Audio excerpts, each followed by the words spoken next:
ආයෙත් හැමෝටම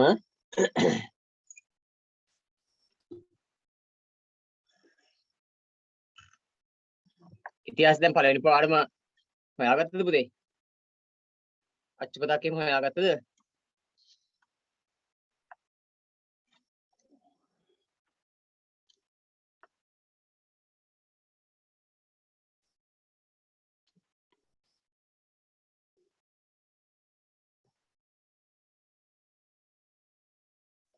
හරි. සොයාගත්ත පාඩම බලා ගන්න. සොයාගත්තේ නැති අයත් හොඳට පාඩම අහගෙන ඉන්න. පාඩම අච්චුපත හොයාගත්තේ නැති දරුවෝ පුතේ පාඩම අහගෙන ඉන්න හොඳට අහගෙන ඉන්න හොඳේ. පාඩම හොඳට අහන් ඉන්න. එතකොට ඒ කොටස් ටික තේරුම් ගන්න පුළුවන්. අච්චුපත නැහැ කියලා ගැටුවක් නැහැ.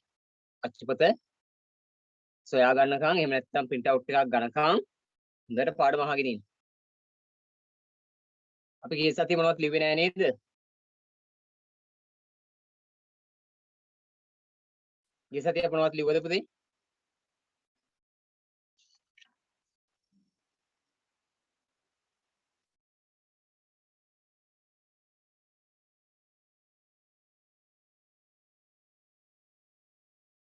මම කියනවා එහෙමද?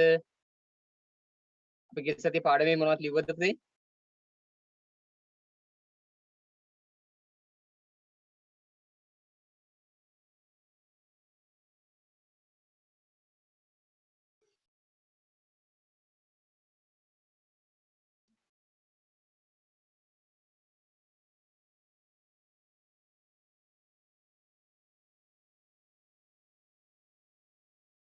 right. පුතේ මයික් ඔන් කරන්න ලැබෙනවා ඉදිරියේදී.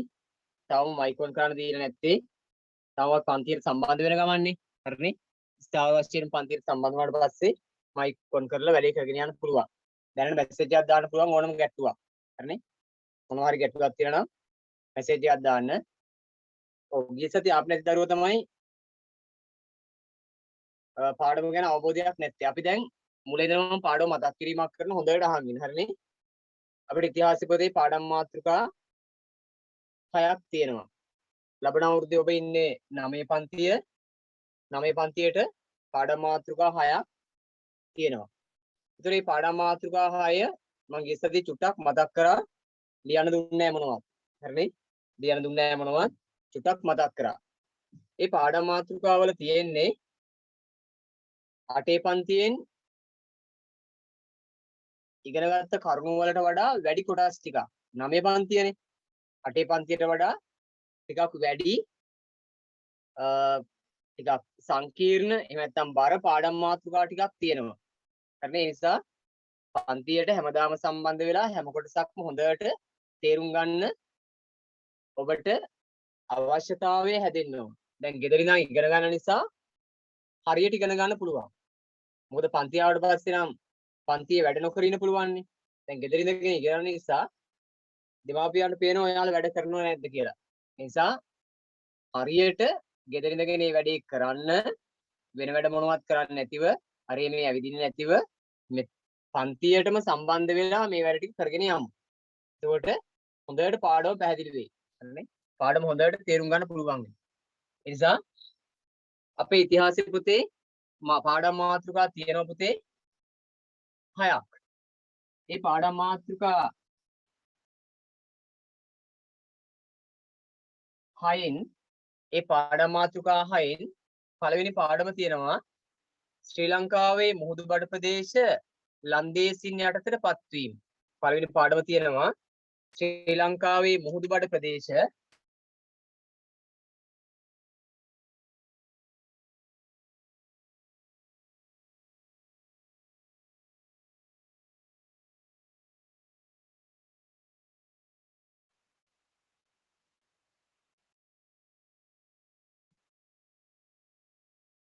ශ්‍රී ලංකාවේ මුහුදුබඩ ප්‍රදේශ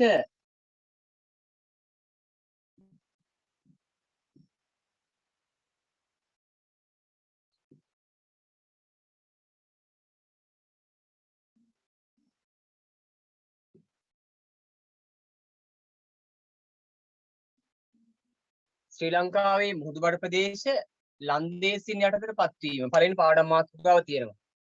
එතකොට ලංකාවේ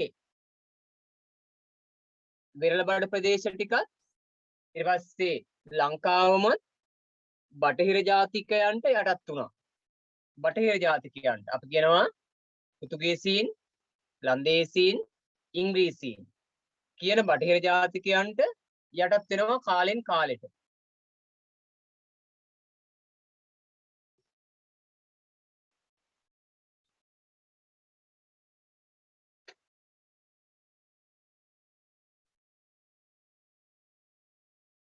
බටහිර ජාතිකයන්ට කාලෙන් කාලෙට යටත් වෙනවා.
right පුතේ එනව නේද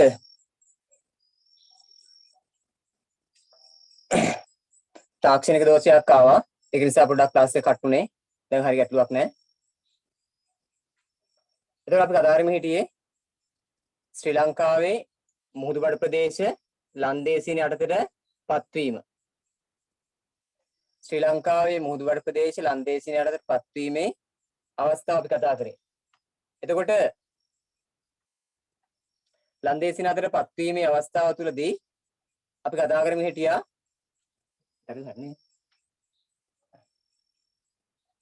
ලන්දේසීන් අතර පත්වීමේ අවස්ථාවේදී අපි කතා කරමින් හිටියේ පුතේ ලංකාවට බටහිර ජාතීන් කණ්ඩායම් 3ක් එනවා නේද? ලංකාවට බටහිර ජාතීන් කණ්ඩායම් 3ක් එනවා. පෘතුගීසීන්, ලන්දේසීන් සහ ඉංග්‍රීසීන් කියලා. ප්‍රධාන කණ්ඩායම් 3ක් එනවා. ඒ කණ්ඩායම් 3 ලංකාවට එන්නේ ලංකාව කියන රට තුල තියෙන සම්පත් ටික ඔවුන්ගේ අවශ්‍යතාව සඳහා ලබා ගැනීම සඳහා නේ? ඔවුන්ගේ අවශ්‍යතාවයන් වලට ඒ සම්පත් ටික ලබා ගන්න තමයි අපේ රටට පැමිණෙන්නේ. එතකොට මේ කණ්ඩායම් 3 අවස්ථා කිහිපයක දෙනවා. ඒ එන්නේ මොනවටද? අපේ රටේ කුළුබඩු, ඇතුන්, ඇද්දල, මුතුමැණික් විවිධ වටිනා කියන දේවල් තිබුණා. විශේෂයෙන් මේ බටහිර ජාතිකයන් එන්නේ ලංකාවට කුළුබඩු කියන ද්‍රව්‍යයන් රැගෙන යාම සඳහා. එතකොට බටහිර ජාතීන් අපේ රටේ විතරක් නෙවෙයි පුතේ. ආසියානු රටවල් ගොඩක් ඒවට එනවා. එන්නේ ඔවුන්ගේ රටවල් වලට අවශ්‍ය දේවල් අපේ රටින් ඒ වගේම යටත් කරගත් රටවල් වලින් අරගෙන යන්න. නේ? යටත් කරගත් රටවල් වලින් අරගෙන යාම සඳහා ඔවුන් අපේ රටවල් වලට එනවා. ඒ විදිහට යුරෝපීයන් රටවල් ගොඩාක් යටත් කරගත්තා. අපි මේ රටවල් වලට කියනවා යටත් විජිත තත්ත්වයට පත්වෙච්ච රටවල්. යටත් විජිතවාදී රටවල්. එතකොට ඒ යටත් විජිත රටවල් ආසියාවේ තියෙනවා, අප්‍රිකාව කියන මහද්වීපයේ තියෙනවා, ඊට පස්සේ මධ්‍යම ඇමරිකාව කියන කලාපයේ තියෙනවා. ඒ වෙයි තිබිච්ච ගොඩාක් සම්පත්‍ති කර යුරෝපීය රටවල් අරගෙන යනවා. ඔවුන්ට එහෙ තියෙනේ මදි නිසා. සමහර ඒවා එහෙ නැහැ. ඒ නිසා අපේ රටවලින් අරගෙන යනවා. අන්නේ අවශ්‍යතාවය අපි කියනවා යටත් විජිත පිහිටුවීම. යටත් විජිත පිහිටුවල ඒවැයි තියෙන සම්පත් ටික ගෙනියන්න මෙන්න මේ බටහිර ජාතීන් තරඟකාරීව කටයුතු කරනවා. පෘතුගීසීන්, ලන්දේසීන්, ඉංග්‍රීසීන් ප්‍රධාන කණ්ඩායම් 3ක්. ඒ අපේ රටට ආපු කට්ටිය. තවත් රටවල් වලට ප්‍රංශ ජාතිකයෝ ගියා. ස්පාඤ්ඤ කියන ජාතිකයෝ ගියා. ඊට පස්සේ පෝලන්ත ජාතිකයෝ ගියා. ඊට පස්සේ ඇමරිකානු මහද්වීපයේ උතුරු ඇමරිකා රට ගියා. ඒ වගේ රටවල් ගොඩක් දුප්පත් රටවල්, දුබල රටවල්, පොඩි රටවල් යටත් කරගත්තා. අන්න ඒකේ එක අවස්ථාවක් තමයි පුතේ එතකොට ලංකාව. ලංකාවත් ඔවුන්ගේ යටත් විජිතයක් බවට පත් වෙනවා. හැබැයි පෘතුගීසින් ආවට ලංකාව මල්ල ගන්න බැරි වුණා. ලන්දේසීන් ආවට ලංකාව මල්ල ගන්න බැරි වුණා. හැබැයි ඉංග්‍රීසීන් ආවා එයාලා ටික දවසකින් ලංකාවම අල්ලගත්තා. පුතේ අර මැසේජ් එකක් ආවමට චුට්ටක් ආයෙවන්නකෝ. පෘතුගීසීන් ආවා වෙරළබඩ ප්‍රදේශ විතරයි අල්ලගත්තේ. ලන්දේසීන් ආවා වෙරළබඩ ප්‍රදේශ විතරයි අල්ලගත්තේ. ඉංග්‍රීසීන් ඇවිල්ලා ලංකාවේ වෙරළබඩ ප්‍රදේශ ඉස්සෙල්ලා අල්ලගෙන ඊට පස්සේ සමස්ත ලංකාවම අල්ලගන්න සමත් වුණා. අන්න ඒ වගේ යටත් විජිත පිහිටුවීමේ කාර්යයක ඒ බටහිර ජාතිකයන් කටයුතු කරනවා. හරිනේ? ඒ බටහිර ජාතිකයන් කටයුතු කරනවා යටත් විජිත පිහිටුවීම කියන අවස්ථාව තුල. හරිනේ? යටත් විජිත පිහිටුවීම සිදු කරේ කුමක් සඳහාද කියන එක බැලුවට පස්සේ අපිට අහුවෙනව මොකද්ද? යටත් විජිත පිහිටුවන්න පටන් ගත්තේ පුතේ ඔවුන්ගේ අපේක්ෂිත අරමුණු දෙසා. ඔවුන්ගේ අපේක්ෂිත අරමුණු යටත් විජිත රටවල් ටික කියන්නේ පුතේ ආසියා කලාපේ ගොඩාක් යටත් විජිත තිබුණා. හරිනේ? ආසියා කලාපේ ගොඩාක් යටත් විජිත රටවල් තිබුණා. අපිට මේ ටික ලියනකොට අහු වෙනවා එක එක රටවල් වල යටත් විජිත හොඳේ. අපේ ලංකාව, ඉන්දියාව, පාකිස්තාන කියන එක පස්සේ බිහි වෙන්නේ. ඊට පස්සේ ආසියාවේ තිබිච්ච බොහෝ රටවල් ටික යටත් විජිත. මම ඒ ටික පස්සේ ලියන්න දෙන්නම් පුතේ. බොහෝ රටවල් යටත් විජිත රටවල්. ඊට පස්සේ අප්‍රිකා මහද්වීපයේ රටවල් ගොඩාක්ම යටත් විජිත. අප්‍රිකා මහද්වීපය ගත්තාම මහා රටවල් ගොඩක් තියෙනවනේ. ඒ ටික ඔක්කොම යටත් විජිත. ඊට පස්සේ අපේ ඇමරිකාව, උතුරු ඇමරිකාව සහ දකුණු ඇමරිකාව අතර තියෙන මැද කොටස ඒ ටිකත් යටත් විජිත. අන්න එතකොට මොකද වෙන්නේ? ඒ සියල්ලම යටත් විජිත රාජ්‍යයන් බවට පත් වෙලා ඒවැයි තිබිච්ච දේවල් අර යුරෝපීය අරගෙන ගියා. විවිධ අවස්ථාවල ඒ අය අරගෙන යන්න පටන් ගත්තා. පැහැදිලිනේ?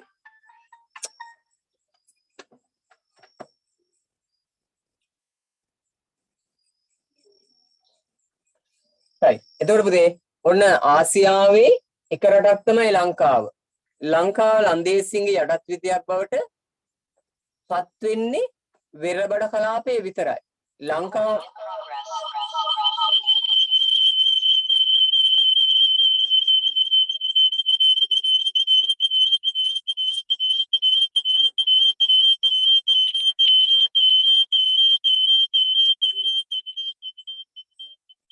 ලංකාවම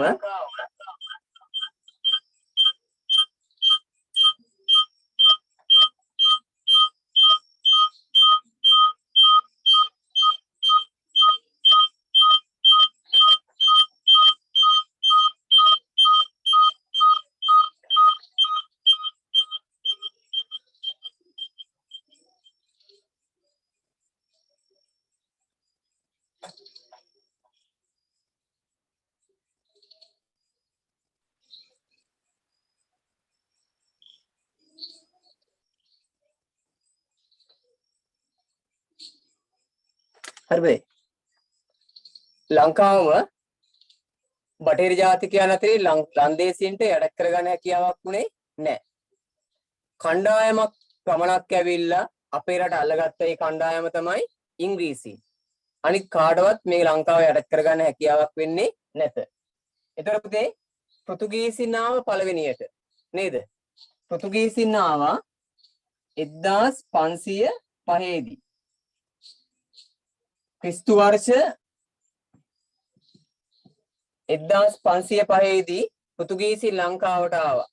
ඇවිදින් මේ කට්ටිය 1658 වෙනකම් ලංකාවේ මුහුදුබඩ ප්‍රදේශ ටික පාලනය කරා. ඊට පස්සේ ක්‍රිස්තු වර්ෂ 1658 ඉඳලා 1796 වෙනකම් ලංකාවට ලන්දේසි බලයක් ගොඩනැගෙනවා. හැබැයි ඒත් වෙරළබඩ කලාපය විතරයි. ඊට පස්සේ ඉංග්‍රීසීන් අපිට ඊළඟ පාඩමේදී අහු වෙනවනේ ඉංග්‍රීසීන්. එතකොට එයාලා ක්‍රිස්තු වර්ෂ 1796 සිට 1815 දක්වා මුහුදුබඩ ප්‍රදේශ පාලනය කරනවා. මුහුදුබඩ ප්‍රදේශ ක්‍රිස්තු වර්ෂ 1815 ඉඳලා 1948 දක්වා සමස්ත ලංකාවම අපේ රටම අල්ලගෙන පාලනය කරනවා. එතකොට මේ කණ්ඩායම් වලට පෘතුගීසීන්ට, ලන්දේසීන්ට, ඉංග්‍රීසීන්ට අල්ලගන්න පුළුවන් උනේ වෙරළබඩ කලාපේ විතරයි. මේ කාලය තුල අල්ලගෙන ඉන්න පුළුවන් උනේ මෙයාලට වෙරළබඩ කලාපේ විතරයි. හැබැයි 815 ඉඳලා 948 දක්වා සමස්ත ලංකාවම ඉංග්‍රීසින් අල්ලගෙන හිටියා. ඉංග්‍රීසින් අල්ලගෙන හිටියා.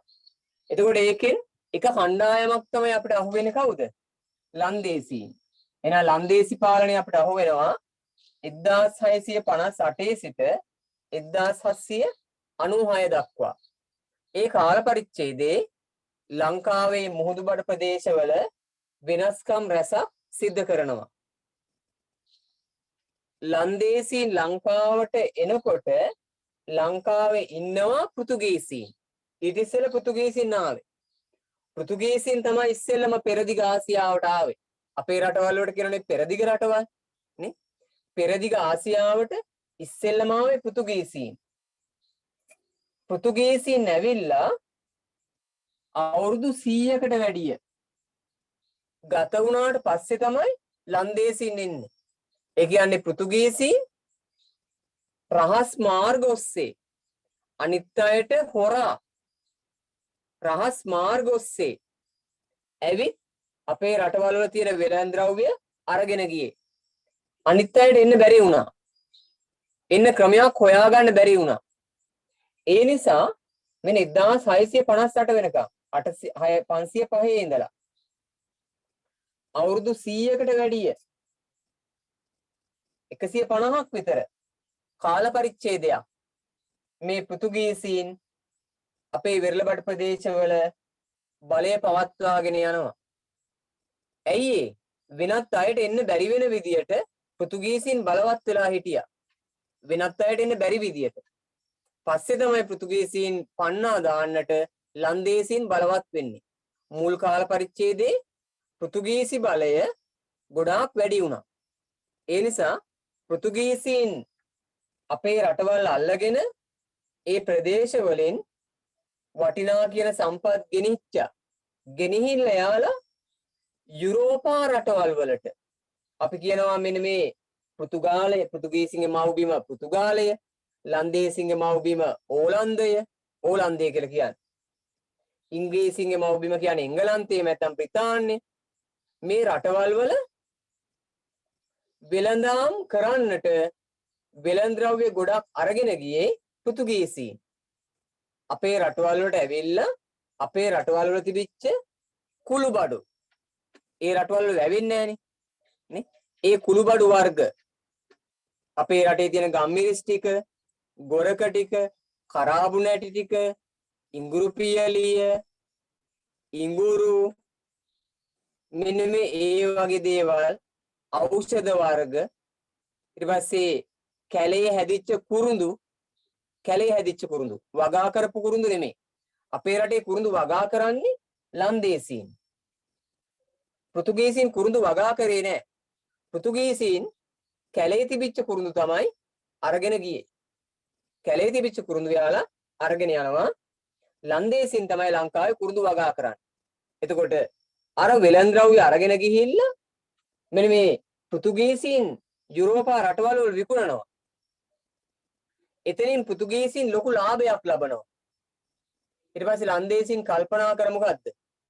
එහෙනම් මේ ලාභය අපිටත් හදා ගන්න ඕන කොහොම හරි. ඒ ලාභය අපිටත් කොහොම හරි හදා ගන්න ඕන කියලා තමයි ලන්දේසීන් අපේ ආසියාවට එන්න කටයුතු කරේ. ඒ අනුව ලන්දේසීන් ඉස්සෙල්ලම ලංකාවට නෙමෙයි එන්නේ ඉන්දියාවට. ඉන්දියාවේ ඇවිල්ලා එහි වෙළඳාම් කරමින් එහි ඉඳගෙන ලංකාව පැත්තට අවධානය යොමු කරනවා. ඔන්න ඔය විදියට ලන්දේසීන් ලංකාවේ මුහුදුබඩ ප්‍රදේශවලට ටිකෙන් ටික පිවිසෙන පටන් ගත්තා. ලංකාවේ වෙරළබඩ ප්‍රදේශවලට ලන්දේසීන් ටිකෙන් ටික පිවිසෙන පටන් ගත්තා. එතකොට 658 ලන්දේසීන් ආවේ. ඇවිදින් 796 වෙනකන් අපේ මුහුදුබඩ ප්‍රදේශ ටික බලෙන් අල්ලගෙන ඔවුන්ට අවශ්‍ය විදියට පාලන කටයුතු කරගෙන යනවා. එතකොට පුතේ පෘතුගීසීන් ලංකාවට එනකොට අපේ රට බටහිර ජාතිකයන්ට අවු වෙලා හිටියේ නැහැ. මෙන්න කවුරුවත් නැහැනේ. පෘතුගීසීන් ආවේ 1505. එතකොට බටහිර ජාතින් නැහැ අපේ රටේ. හැබැයි ලන්දේසීන් එනකොට අපේ රටේ බටහිර ජාතින් ඉන්නවා. කවුද ඉන්නේ? පෘතුගීසීන්. ලන්දේසීන් ලංකාවට එනකොට ලංකාවේ මුහුදුබඩ ප්‍රදේශවල ඉන්නවා පෘතුගීසීන්. එතකොට ලන්දේසින්ට සිදුවෙනව මොකද්ද? පෘතුගීසීන් එළවල තමයි ලන්දේසීන්ට ඒ ප්‍රදේශ අල්ලගන්න වෙන්නේ. ලන්දේසීන්ට ඒ ප්‍රදේශ අල්ලගන්න වෙන්නේ පෘතුගීසීන් ටික වෙරළ බඩින් එළවලා දාලා. ඒ වෙනකොට පෘතුගීසීන් ලංකාවට මහා කරදරයක් වෙච්ච කට්ටියක්. අපේ ලංකාවට පෘතුගීසීන් ඇවිල්ලා මේ ලංකාවේ මුහුදුබඩ ප්‍රදේශ ටික තමයි අල්ලගෙන හිටියේ. ওই ලංකාවේ මුහුදුබඩ ප්‍රදේශ ටික පෘතුගීසීන් අල්ලගෙන ඉන්නවා. උඩරට ප්‍රදේශය ආරක්ෂා වෙලා තියෙනවා. අපි කියනවා සතුරන්ට යටත් නොවෙච්ච ස්වාධීන රාජධානියක්. උඩරට මහනුවර රාජධානිය කියන එක ස්වාධීන රාජධානිය. අල්ලගන්න බැරි වුණා පෘතුගීසීන්ට ලන්දේසීන්ට. ඉංග්‍රීසීන් පස්සේ අල්ලගත්තා. එතකොට උඩරට රජතුමාට ලොකු ප්‍රශ්නයක්. මොකද්ද? මුහුදුබඩ ප්‍රදේශ ටික පෘතුගීසීන් අල්ලගෙන ඉන්න එක. මුහුදුබඩ ප්‍රදේශ පෘතුගීසීන් අල්ලගෙන ඉන්න එක උඩරට රජතුමාට ලොකු ප්‍රශ්නයක්. උඩරට රජතුමා කල්පනා කරනවා කොහොමද මේ පෘතුගීසීන් එලවන්නේ? රජතුමාට පෘතුගීසීන් එලවන්න පුළුවන් වෙන්නේ මුහුද අයිනට විතරයි. ඊට පස්සේ පෘතුගීසීන් මුහුදේ ඉඳලා ආයෙනවා ගොඩබිමට. ඇයි? පෘතුගීසීන් නාවික පරිවහණය තියෙන. නැව්වල නැගලා ඒ කට්ටිය වටේ රවුමේ ඇවිදලා ආයෙන. උඩර රජතුමාට නාවික යාත්‍රා නැහැනේ. ඒ නිසා වෙරළ අයිනට විතරයි එලවන්න පුළුවන්. ටික දවසක් යනකොට රජතුමාට කල්පනා වෙනවා ලන්දේසීන්ට කියලාවත් මේ කට්ටිය එලවන්න ඕන. ලන්දේසීන්ට කියලාවත් පෘතුගීසීන් ටික ලංකාවේ නෙලවන්න ඕන. ඒ අනුව උඩරට රජතුමා ලන්දේසීන්ට මුහුදුබඩ ප්‍රදේශ ටිකට එන්න කිව්වා. මොකටද එන්න කිව්වේ? පෘතුගීසීන් එලවලා දාන්න එන්න කිව්වා. පෘතුගීසීන් එලවලා දාන්න එන්න කිව්වා. ටික දවසකින් මොකද වෙන්නේ? පෘතුගීසීන් එලවලා දාලා ඒ ටික රජුට දුන්නේ නැහැ. ඒ ටික රජුට දුන්නේ නැහැ. ඒ ටික අල්ල ගන්නවා ලන්දේසීන්. පෘතුගීසීන්ගේ මුදාගත්ත ප්‍රදේශ ටික අල්ල ගන්නවා කවුද? ලන්දේසීන් විසින්. අන්න ඒ විදිහට තමයි ලන්දේසීන්ගේ බලය ගොඩනැගෙන්නේ. ඒතර පුතේ අපිට වැදගත් වෙන එක තමයි මොකද්ද? මුලින්ම පෘතුගීසි ජාතිකයන් බලවත් ජාතිකයන් කණ්ඩායමක් බවට පත් වුණා. පෘතුගීසි ජාතිකයන් මුලින්ම මහා බලවත් කණ්ඩායමක්.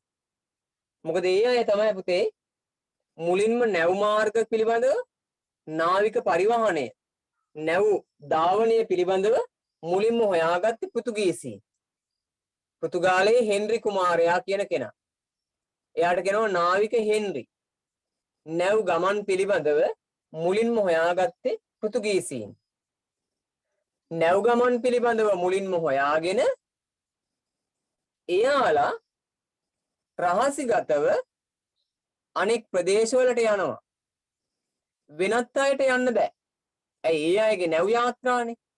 ඒවෙන් ඒ අය වෙනත් රටවල් වලට ගිහිල්ලා ඔවුන්ට අවශ්‍ය කරන විවිධ වෙළඳ ද්‍රව්‍ය අරගෙන එනවා. ඔවුන්ට අවශ්‍ය වෙළඳ ද්‍රව්‍ය කාටද? යුරෝපීයන්ට.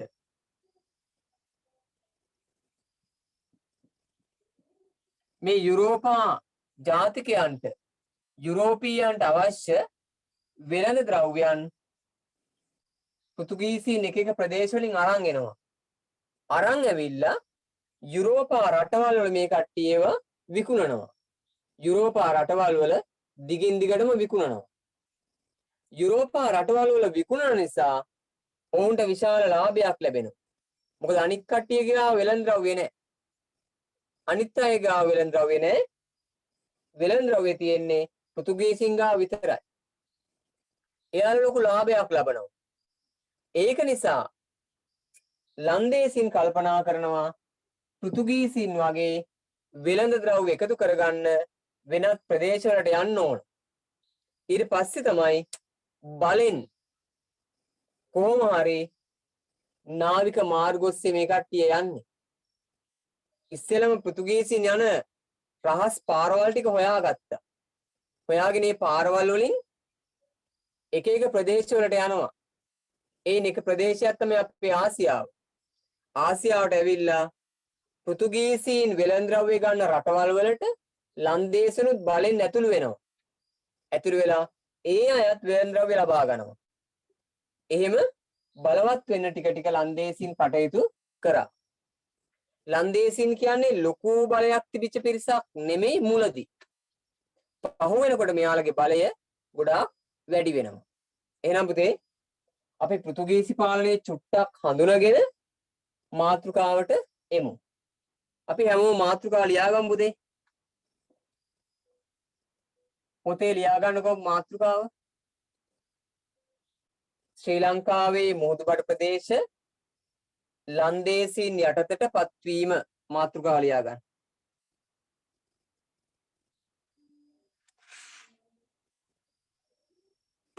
ශ්‍රී ලංකාවේ මුහුදුබඩ ප්‍රදේශ ලන්දේසීන් යටතට පත්වීම මාතෘකාව දාගන්න.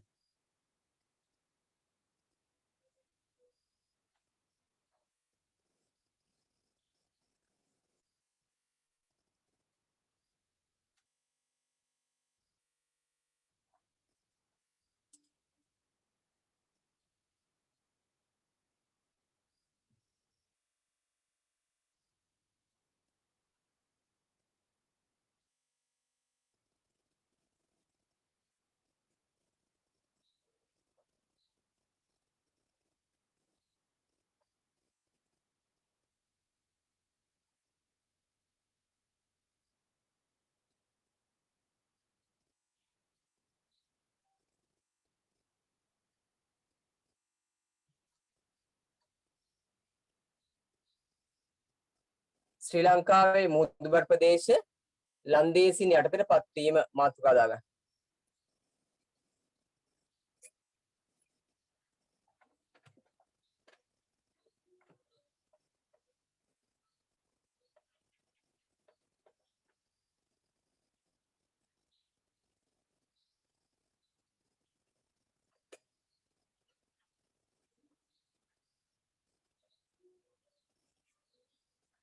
ඒ අර්ථය ලියමු අපි. ඒ අර්ථය මම පොඩ්ඩක් පාඩම හඳුන්වන්න ලියා ගන්න හැමෝම.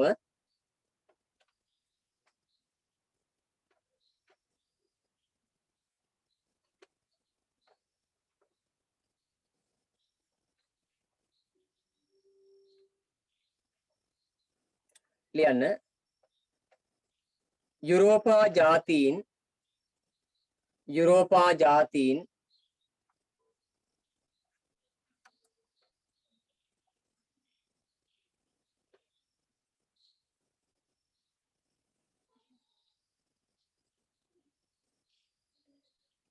දේශ ගවේෂණයට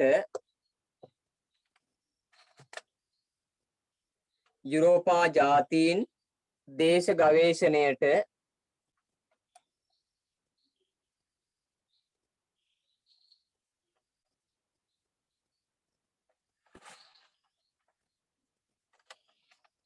ගවේෂණයට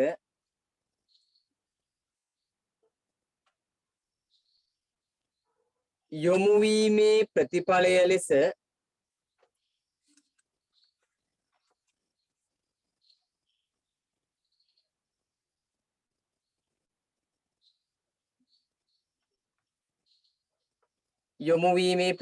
ලෙස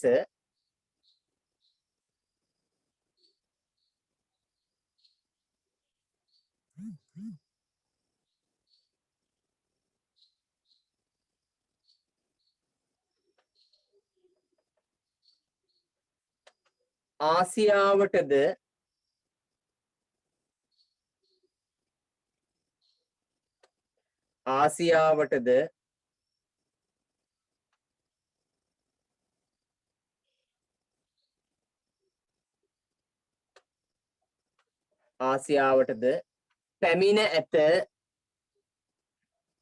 පැමිණ ඇත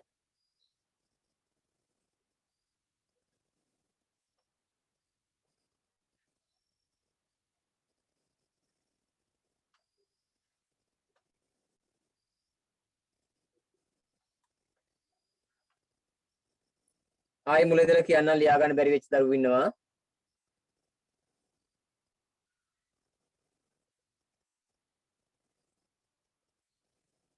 යුරෝපා ජාතීන් ආයි ලියන්න එපා. හොඳේ මේ මුල ඉඳලා කියන්නේ ආයි හොඳේ. යුරෝපා ජාතීන් දේශ ගවේෂණයට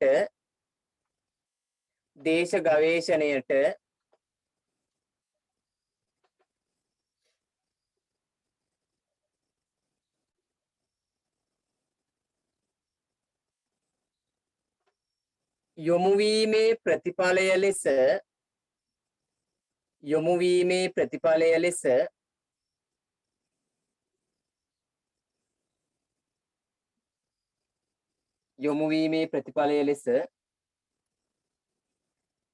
ආසියාවටද පැමිණ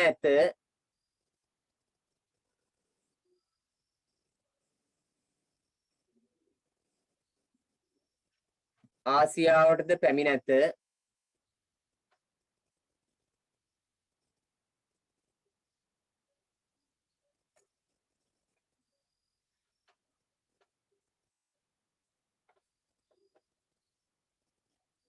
ඒ අතුරින් ශ්‍රී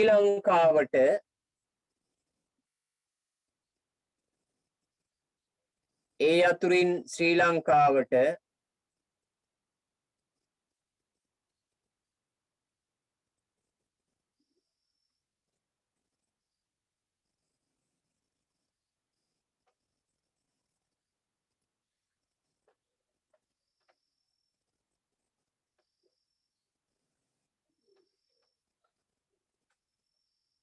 බටහිර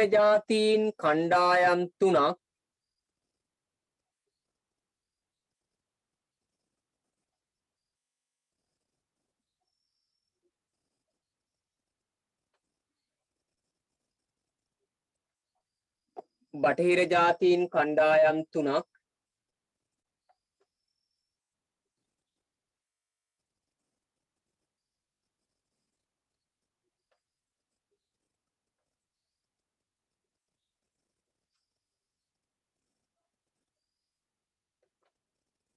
අවස්ථා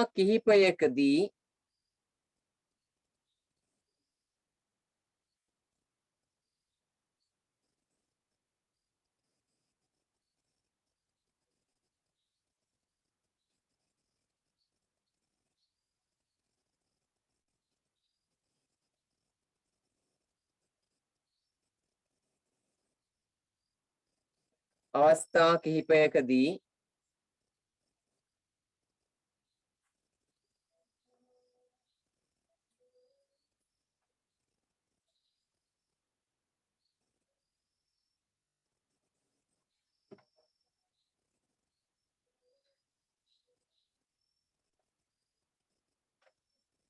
පැමිණ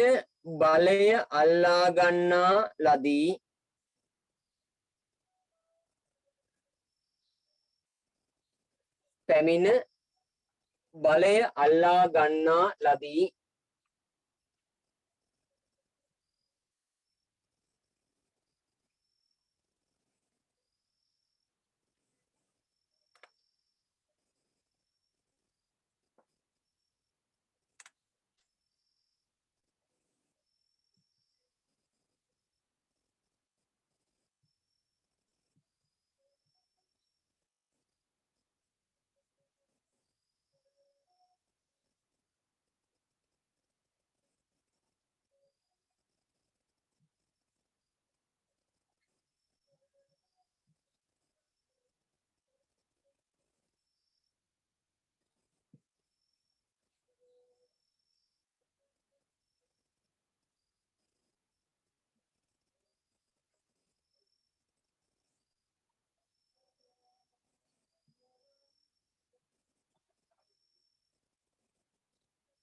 ලදී.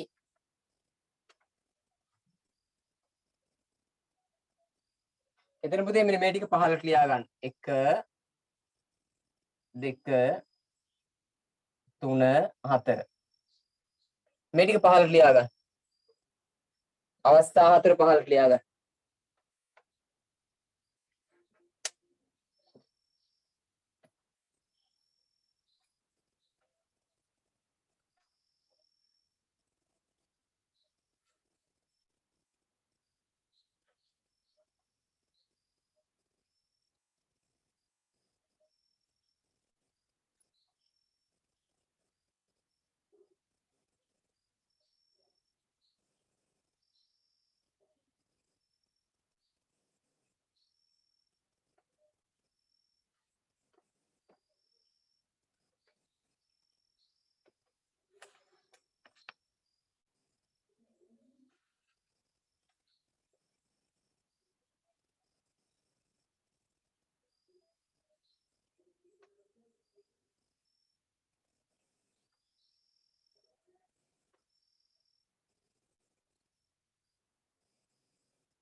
හරිද පුතේ ලියාගත්තද?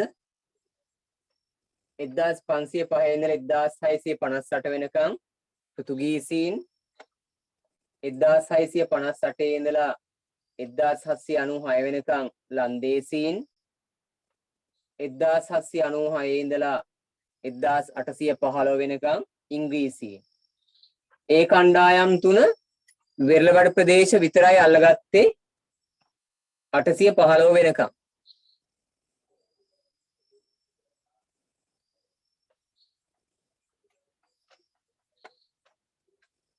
එක්දාස් 815 ඉඳලා 1948 වෙනකම් ඉංග්‍රීසීන් සමස්ත ලංකාවම අල්ලගත්තා. හරිනේ? සමස්ත ලංකාවම අල්ලගත්තා. හරි නේද? අපේ ලියා ගන්න අපහසුයි ඉන්නවනම් පුතේ ඔයාලට ආයෙ රෙකෝඩින් එක අහන්න පුළුවන් නේ. ඒකෙන් ඒ අඩුපාඩු ටික හදාගන්න. හරිනේ?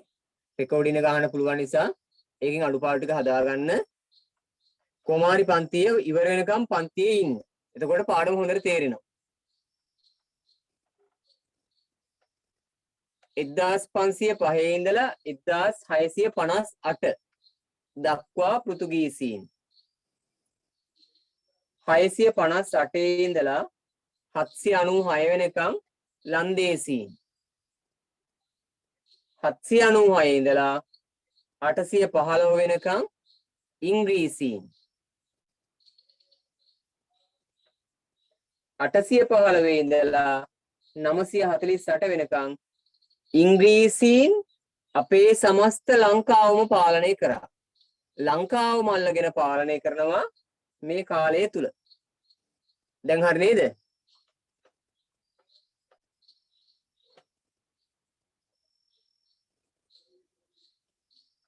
හරි. අලුත් රූලකින් ලියාගෙන යන්න මෙහෙම. අලුත් රූලකින් ලියාගෙන යන්න මෙහෙම.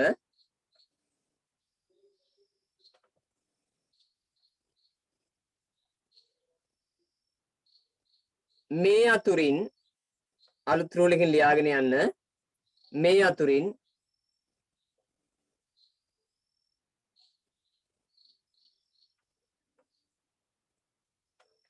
පෘතුගීසීන්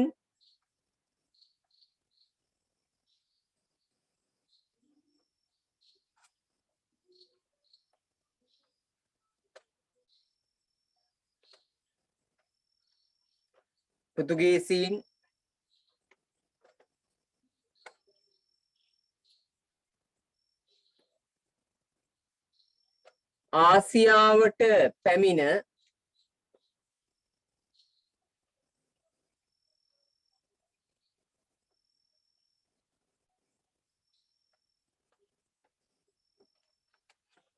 ආසියාවට පැමිණ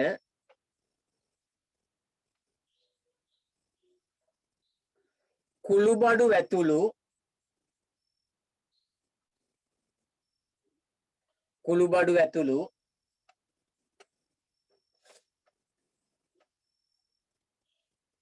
වෙළඳ ද්‍රව්‍ය ගෙන ගොස්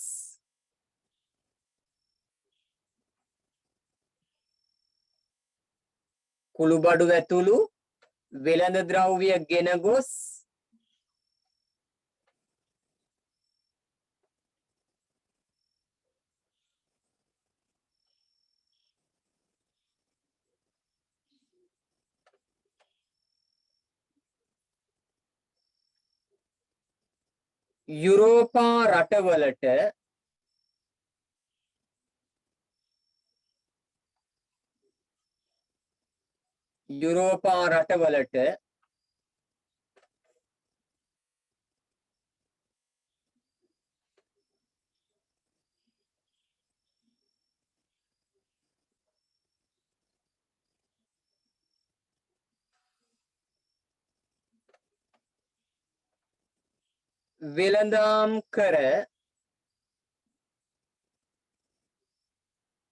යුරෝපා රටවලට වෙළඳාම් කර යුරෝපා රටවලට වෙළඳාම් කර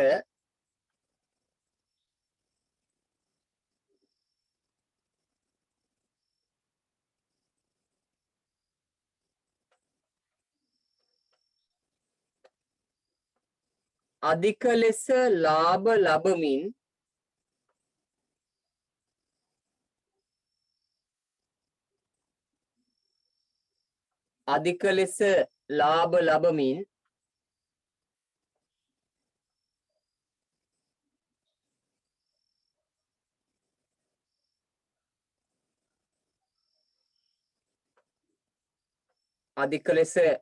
ලබමින්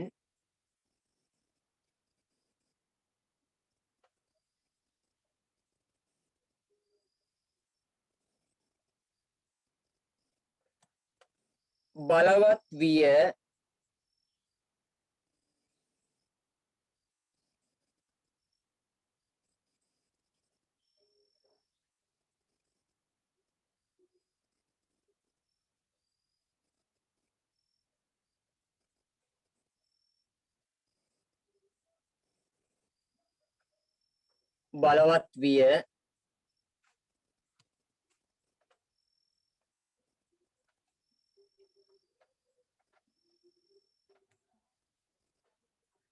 දැන් ලියන්න එපා හරි අධික ලෙස ලාභ ලබමින් බලවත් විය දැන් අපි කිව්වේ ලියාගෙන බැලුවද පුතේ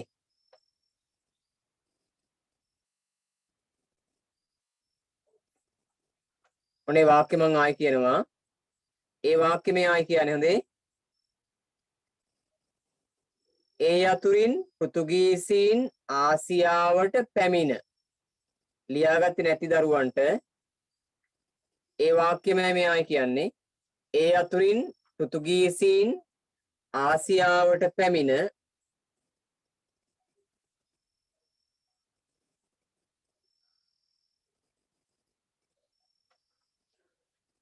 කුළුබඩු ඇතුළු වෙළඳ ද්‍රව්‍ය ගෙන ගොස්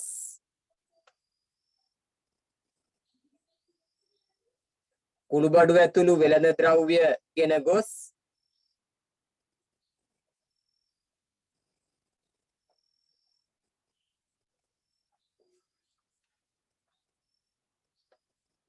යුරෝපා රටවලට වෙළඳාම් කර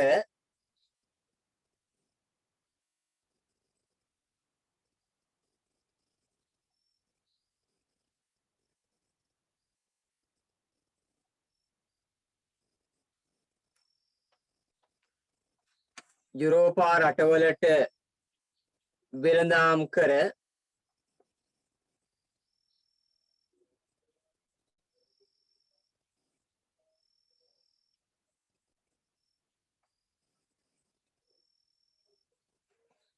අධික ලෙස ලාභ ලබමින්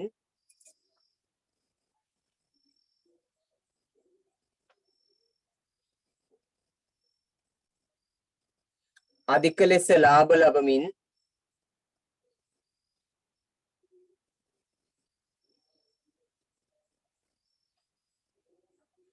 බලවත් විය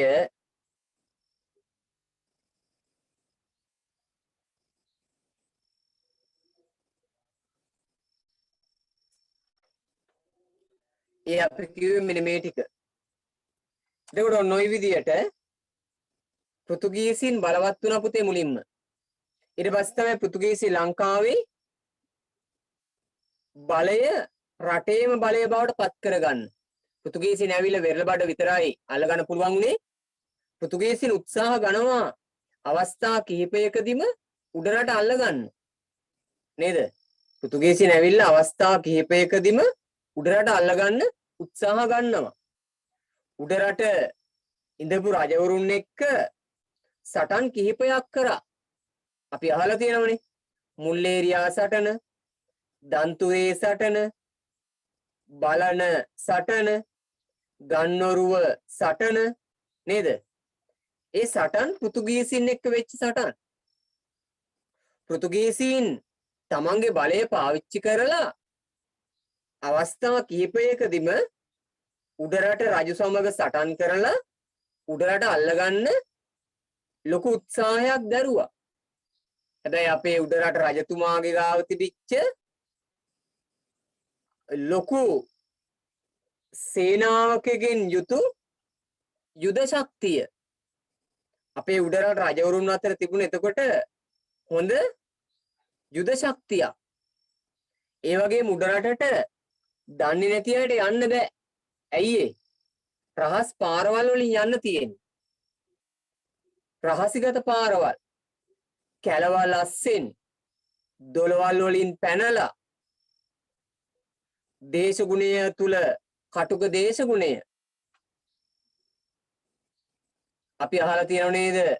ගිරි දුර්ග, වන දුර්ග, ජල දුර්ග අවස්ථා තුනක් තියෙනවා. උඩරට ප්‍රදේශය හොඳට ආරක්ෂා වෙලා තිබුණා. හොඳට ආරක්ෂා වෙලා තිබුණා. අන්න ඒ විදියට ආරක්ෂා වෙලා තිබිච්ච නිසා තමයි පෘතුගීසින්ට උඩරට අල්ලගන්න බැරි වෙන්නේ. ඒත් පෘතුගීසින් වෙරළබඩ ප්‍රදේශ අල්ලගෙන ඉන්නවා අවුරුදු 153ක්. 153ක් ගොඩාක් කාලයක්. එතකොට එච්චර කාලයක් අල්ලගෙන ඉඳමින් අපේ රටේ තිබිච්ච වටිනා කියන දේවල් මේ පෘතුගීසින් අරන් යනවා. අරන් යමින් තමයි උත්සාහ ගත්තේ කොහොම හරි උඩරට අල්ලගන්න. බැරි වුණා වැඩේ. ඔන්න ඔය කාල පරිච්ඡේදයේ අපෙන් වෙළඳ ද්‍රව්‍ය ගෙනහිල්ලා අපෙන් විතරක් නෙමෙයි ආසියානු රටවල් වලින් වෙළඳ ද්‍රව්‍ය ගෙනහිල්ලා පෘතුගීසීන් යුරෝපයේ වෙළඳාම් කරන. පෘතුගීසීන් විශාල ලාභයක් ලබනවා. දැන් ලන්දේසීන්ට ඕන කොහොම හරි කොහෙන්ද මේ වෙළඳ ද්‍රව්‍ය ගේන්නේ? කොහොමද මේ පැත්තට යන්නේ කියලා සොයාගන්න. පෘතුගීසීන් ගිහිල්ලා වෙළඳ ද්‍රව්‍ය ගේනවා. කොහෙන්ද දන්නේ නැහැ ගේන්නේ? කොහොමද දන්නේ නැහැ යන්නේ? ලන්දේසීන් බොහොම සූක්ෂම හොඳට ඒ ගැන බලාගෙන ඉඳලා පෘතුගීසීන් යන නැව් මාර්ග හොයාගත්තා. පෘතුගීසීන් ආසියාවට පැමිණෙන නැව් මාර්ග ටික බොහොම අමාරුවෙන් හොයාගත්තා. හොයාගත්තට පස්සේ මෙන්න දැන් ලන්දේසිනුත් එනවා ඒ නැව් මාර්ග වලින්. ඇවිල්ලා ආසියාවේ වෙළඳ ද්‍රව්‍ය ඔවුනුත් ගෙනියන්න උත්සාහ ගන්නවා. එහෙම ඕලන්දය එහෙම නැත්නම් ලන්දේසීන් විවිධ කණ්ඩායම් වශයෙන් එනවා. ලන්දේසීන් කණ්ඩායම් වශයෙන්. ඊට පස්සේ ලන්දේසීන්ගේ බලය වැඩි කරගන්න අර කණ්ඩායම් ටික ඔක්කොම එකට එකතු වෙලා පොදු සමාගමක් පිහිටුවා ගත්තා. මේ ලන්දේසි කණ්ඩායම වෙනමයි, මෙයාලා වෙනමයි, මෙයාලා වෙනමයි, මෙයාලා වෙනමයි, මෙයාලා වෙනමයි. දැන් ලන්දේසින් එන්නේ ලන්දේසියෙන් වෙළඳ-ද්‍රව්‍ය ලබා ගන්න එන්නේ කණ්ඩායම් වශයෙන්. ඒතර කණ්ඩායම් වශයෙන් එනකොට කණ්ඩායම පොඩි, ඒ නිසා ආරක්ෂාව අඩුයි. මේ ලන්දේසි කණ්ඩායම් ආපු අය තීරණය කරනවා එක සමාගමක් බවට පත් වෙමු. වෙන වෙනම කණ්ඩායම් ඉන්නකොට හයිය මදි මේක. නිසා එක සමාගමක් කරගමු අපි කියලා ඒ අය ක්‍රිස්තු වර්ෂ 1602 දී ක්‍රිස්තු වර්ෂ 1602 දී පිහිටුවා ගනවා ඕලන්ද වෙළඳ සමාගම කියලා එකක්. ඕලන්දේ කියන්නේ පුතේ ලන්දේසීන්නේ. හරිනේ? ඕලන්ද වෙළඳ සමාගම. එහෙම නැත්නම් ලන්දේසි පෙරදිග වෙළඳ සමාගම. ලන්දේසි පෙරදිග වෙළඳ සමාගම. ඒ සමාගම කෙටියෙන් හඳුන්වනවා VOC සමාගම කියලා. අහලා ඇතිනේ මේ වචනේ නේද? VOC සමාගම. එතකොට VOC හෙවත් ලන්දේසි වෙළඳ සමාගම පෙරදිග කලාපේ එක කණ්ඩායමක් වශයෙන් අර ලන්දේසින් වෙන වෙනම ඉන්නකොට ආරක්ෂාව නැහැ, හයිය මදි. ඒ නිසා මේ කට්ටිය එකතු වෙලා එක සමාගමක්, පොදු සමාගමක් බවට ඒ අය පත් වෙනවා 1602 දී. එතෙන් සිට ඒ අයත් මොකද වෙන්නේ? ආසියාවේ වෙළඳාම් කරන්න, ආසියාවේ රටවල් යටත් කරගන්න, ආසියාවේ බලකොටු ඉදි කරන්න, ආසියාවේ පාලනයට ආණ්ඩුකාරවරු පත් කරන්න කටයුතු කරනවා. දැන් වෙච්ච වැඩේ මතකයිනේ?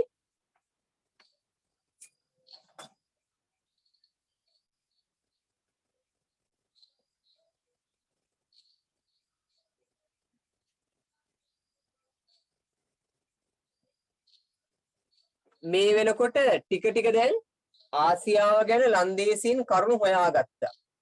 හොයාගෙන ක්‍රිස්තු වර්ෂ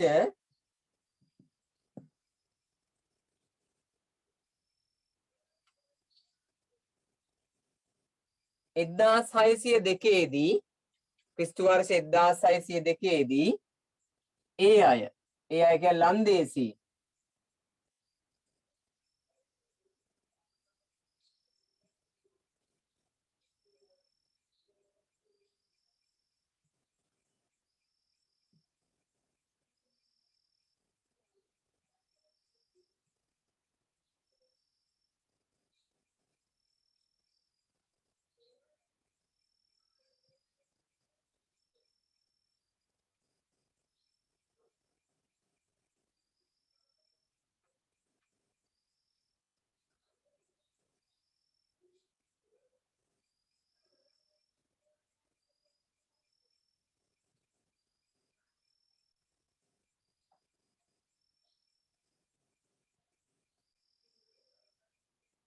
ඔන්න 1602 දී පෙරදිග ඕලන්ද වෙළඳ සමාගම හෙවත් VOC සමාගම පිහිටුවන්න පටන් ගත්තා. ඒ අය ඒ වෙළඳ සමාගමේ බලය පාවිච්චි කරලා ආසියාව තුල ආසියාවේ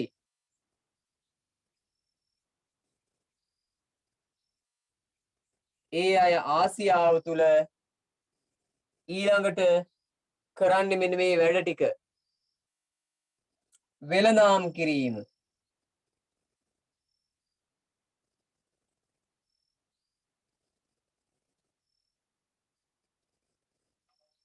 ආසියාවේ වෙළඳාම් කරනවා.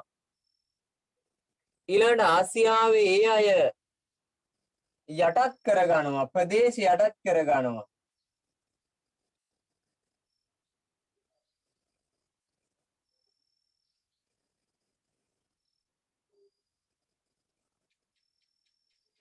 ප්‍රදේශ යටත් කරගන්නවා. බලකොටු ඉදි කරනවා.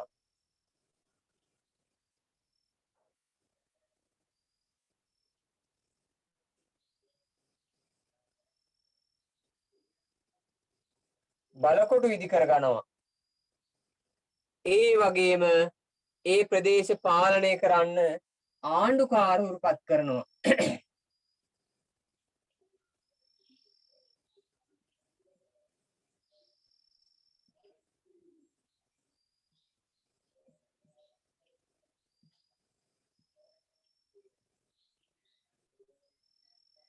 ආණ්ඩුකාරවරු පත් කරනවා.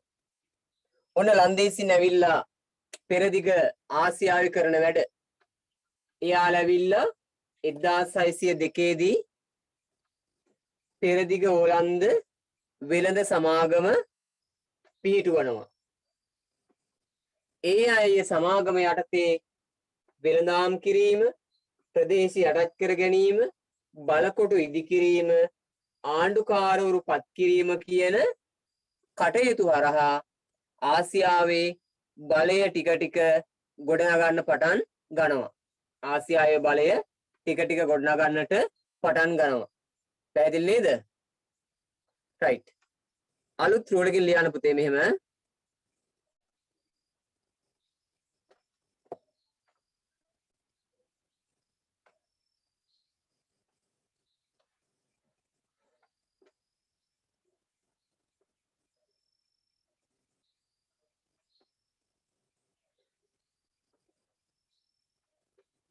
අලුත් රුවලකින් ලියන්න. ලන්දේසීන්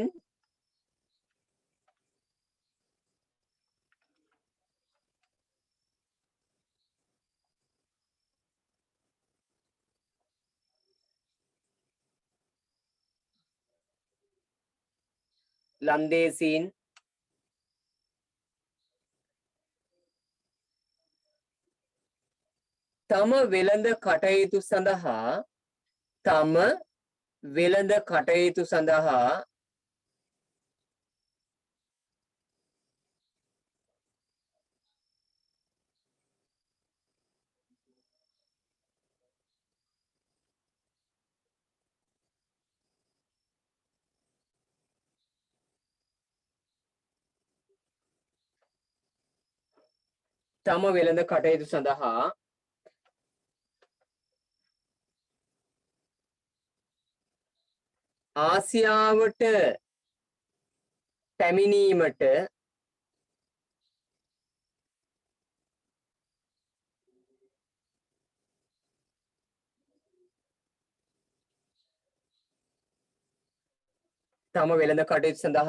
ආසියාවට පැමිණීමට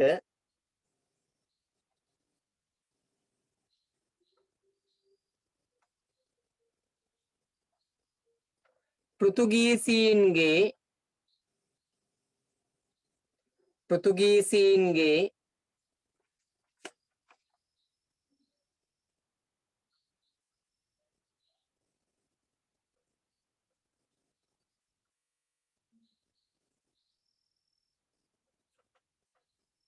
රහසිගත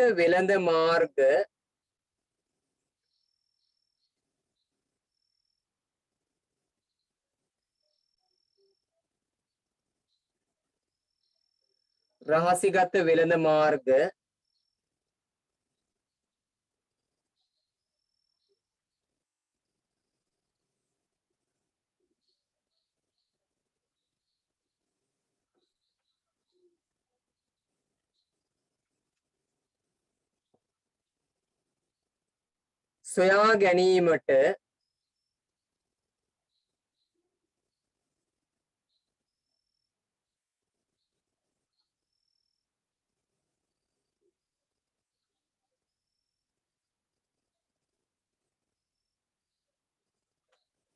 සොයා ගැනීමට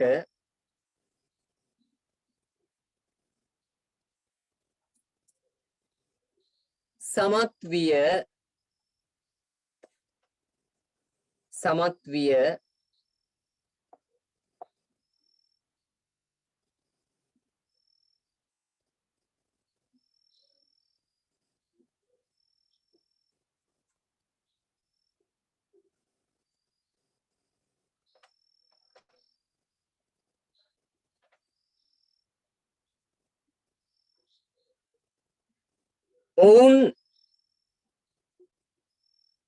ඔවුන්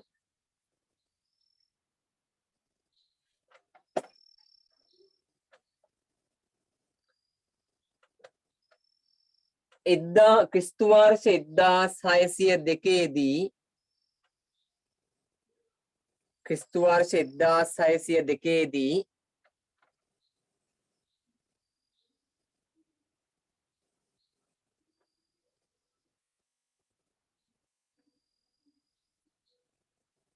ක්‍රිස්තු වර්ෂ 1602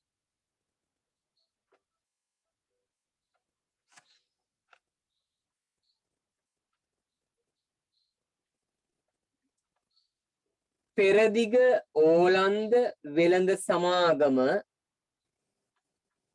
පෙරදිග බෝඩ් එකේ තියෙනවා පෙරදිග ඕලන්ද වෙළඳ සමාගම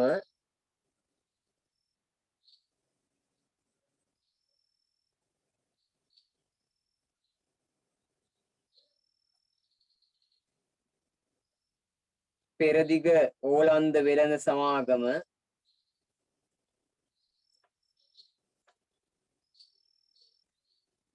හෙවත් VOC සමාගම හෙවත් VOC සමාගම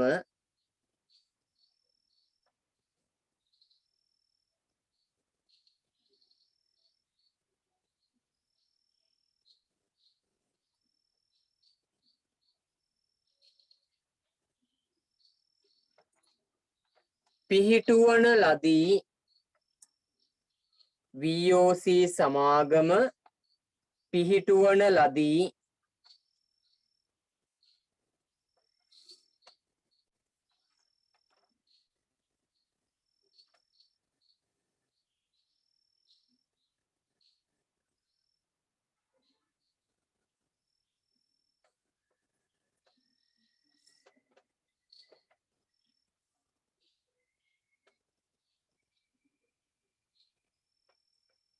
එම සමාගමට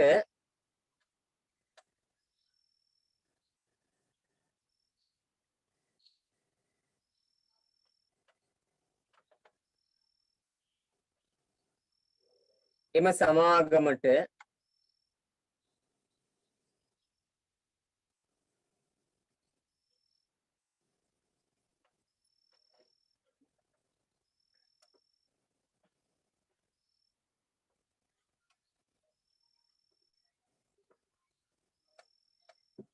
එම සමාගමට කියලා දාලා පහලට ලියන්න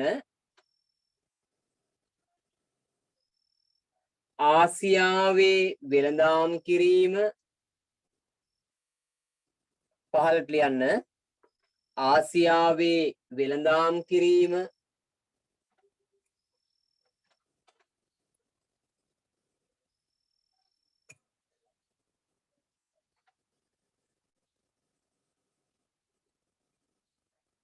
ආසියාවේ වෙළඳාම් කිරීම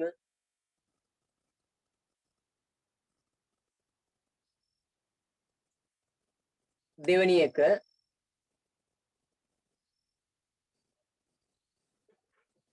ප්‍රදේශ යටත් කර ගැනීම දෙවැනි එක ප්‍රදේශ යටත් කර ගැනීම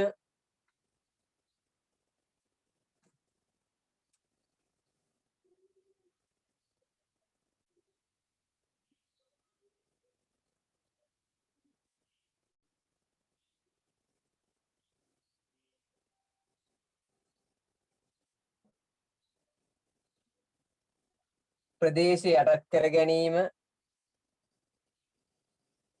තුන්වෙනි එක බලකොටු ඉදිකිරීම බලකොටු ඉදිකිරීම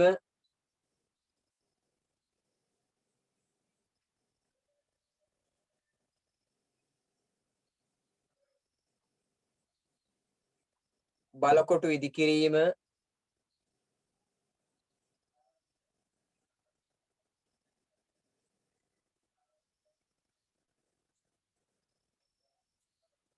ආණ්ඩුකාරවරුන් පත් කිරීම ඊළඟ එක ආණ්ඩුකාරවරුන් පත් කිරීම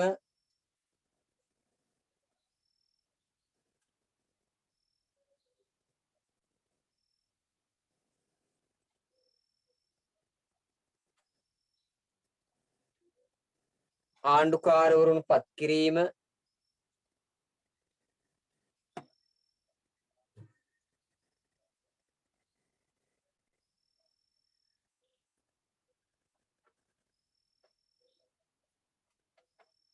වැනි අවස්ථා හිමි විය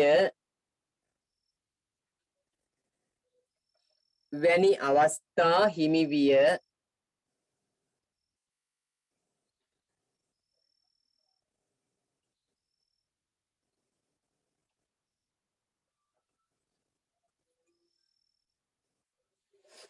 වැනි අවස්ථා හිමි විය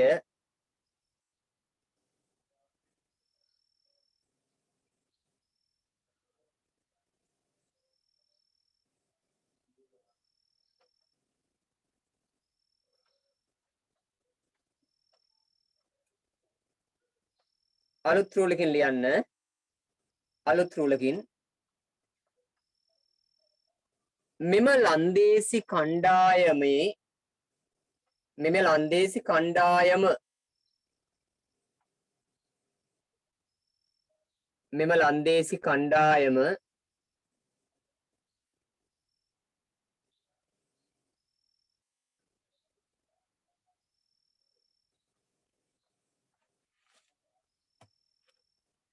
මෙම ලන්දේසි කණ්ඩායම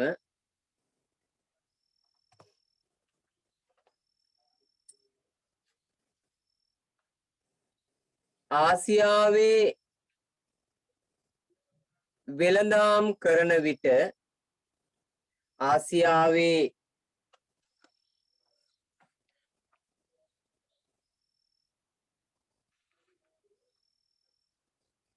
වෙළඳාම් කරන විට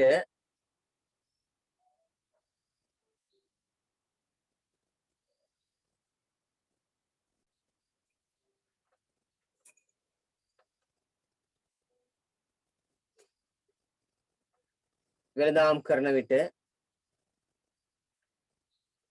ලන්දේසි පෙරදිග පාලන මධ්‍යස්ථානය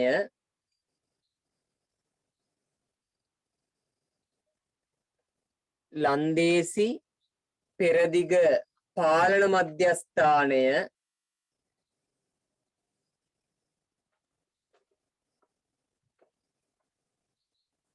ලන්දේසි පෙරදිග පාලන මධ්‍යස්ථානය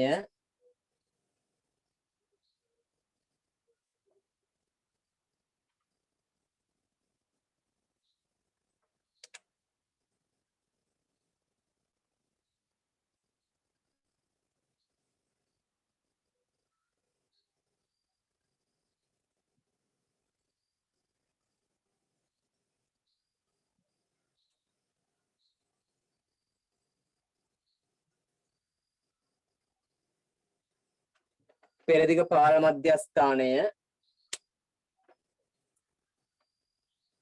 ජාවා දූපත ලියන්න බැරිනවද?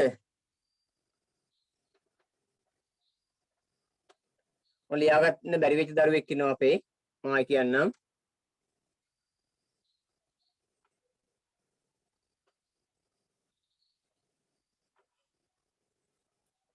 දැන් මම අන්තිම ඡේදය කියන්නම්. ආයෙ ලියන්න එපේ ලියපු නැති දරුවෝ ලියා ගන්න. එතනදී මම කිව්වේ මෙම ලන්දේසීන් ආසියාවේ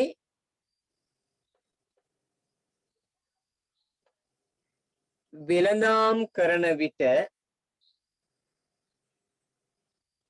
ලියපු නැති අය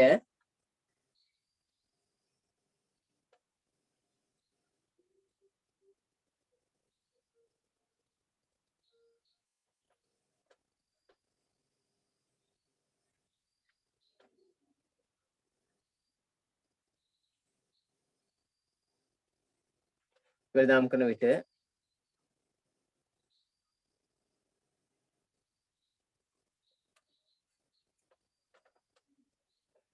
ජාවා දූපතේ බතාවිය ජාවා දූපතේ බතාවිය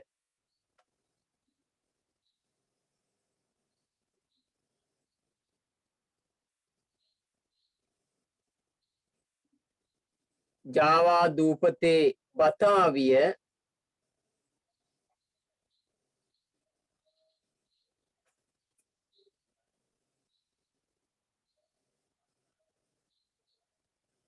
මූලස්ථානය කරගන්නා ලදී.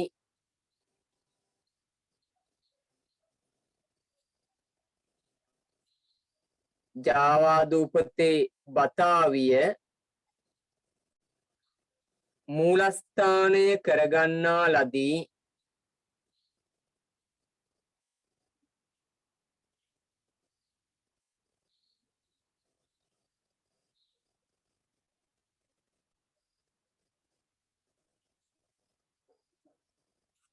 මූලස්ථානය කරගන්නා ලදී.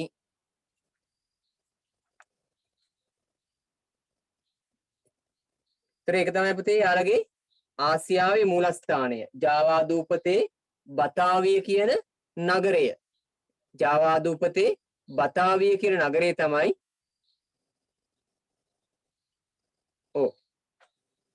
නාගදීප වගේ දූපතක් ගහන පොඩි දූපතක්.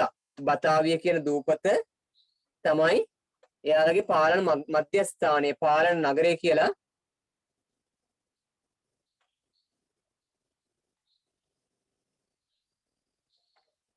එතනදී පුතේ ලියා ගන්න බැරි වුණාට ආයි කියන්නේ මම කිව්වේ ලන්දේසීන්ගේ පෙරදිග පාලන මධ්‍යස්ථානය ජාවාදූපතේ බතාවිය මූලස්ථානය කරගෙන ජාවාදූපතේ බතාවිය මූලස්ථානය කරගනිමින්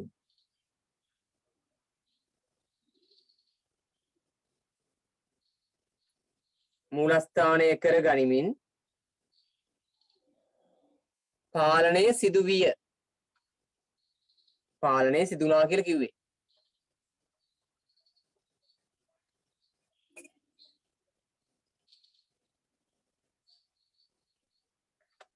right. ඔන්න පුතේ දැන් පෘතුගීසීන් ඉන්න ආසියාවට ලන්දේසීන් එනවා. පෘතුගීසීන් ඉන්න ආසියාවට ලන්දේසීන් එනවා. දැන් ඒ අයත් ආවට පස්සේ ලොකු තරඟයක් තියෙන්නේ. පෘතුගීසීන් හා ලන්දේසීන් අතර ලොකු තරඟයක් තියෙන්නේ. මොකද පෘතුගීසීන් ආසියාවේ වෙළඳ ද්‍රව්‍ය අරගෙන ගියා. පෘතුගීසීන් ආසියාවේ වෙළඳ ද්‍රව්‍ය අරන් යන කාලය තුල ලන්දේසීන් ඇවිල්ලා ලන්දේසිනුත් වෙළඳ ද්‍රව්‍ය එකතු කරනවා. වෙළඳ ද්‍රව්‍ය එකතු කරන්න තියෙන පහසුම ක්‍රමේ තමයි ඒ රටවල් අල්ලගන්න එක. ඒ රටවල් අල්ලගන්න ඕන.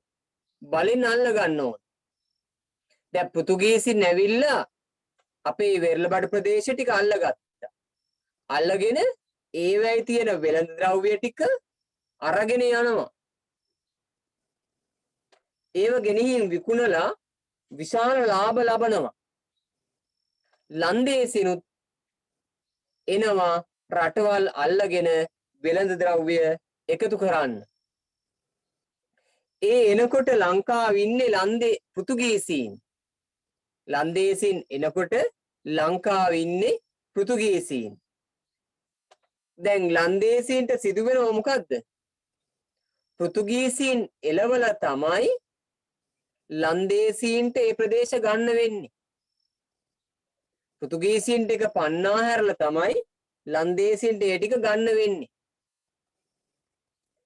ඒ වෙනකොට පෘතුගීසීන් අපේ උඩරට රජතුමාට එපා වෙච්ච කණ්ඩායමක් බවට පත් වුණා.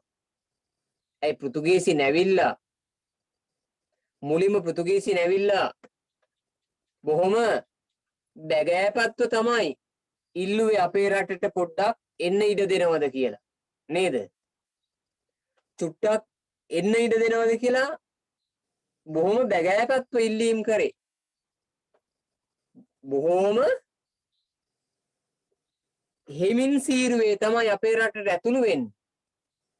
ටික ටික මේ අය මොකද වෙන්නේ? තමන්ගේ බලය වැඩි කරගන්න පටන් ගත්තා. ටික ටික බලය වැඩි කරගෙන අන්තිමට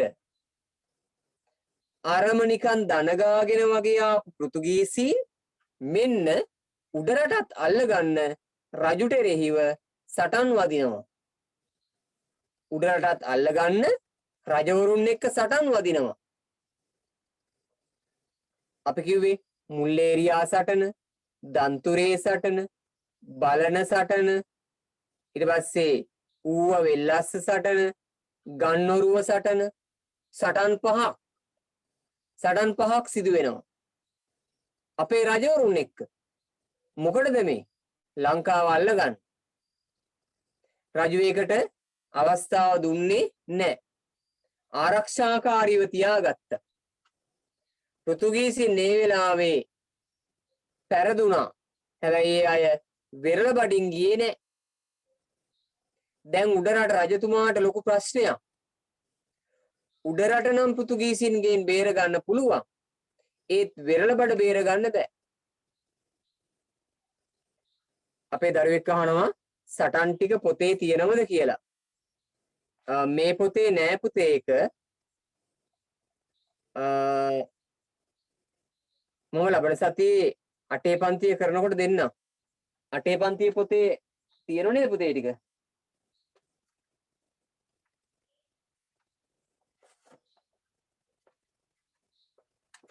ඔයාලගේ 8 පන්තියේ පොතේ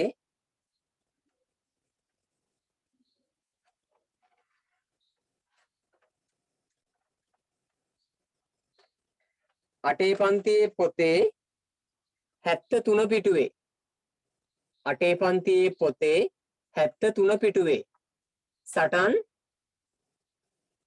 4ක් තියෙනවා. හරිනේ? 8 පන්තියේ පොතේ පුතේ හැමෝම ලියා ගන්නකො පිටු අංකය 73.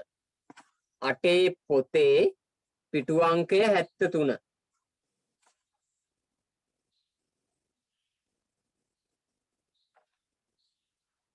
පිටු අංකය 73. ඒකේ තියෙනවා සටන් 5ක්. සටන් 4ක් තියෙනවා.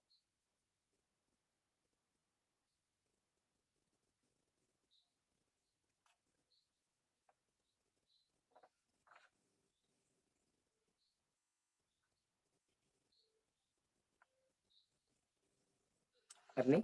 සටන් 4ක් දාලා තියෙනවා ඒකේ.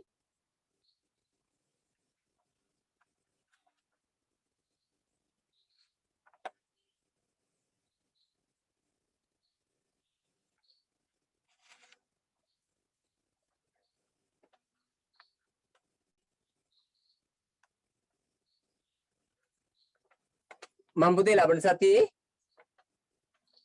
9 පාඩම පැයක් කරලා 8 පාඩමත් පැයක් කරන්නම් අන්තිම පාඩම. එහෙම කරන්නද කමක් නැද්ද? මොකද කියන්නේ?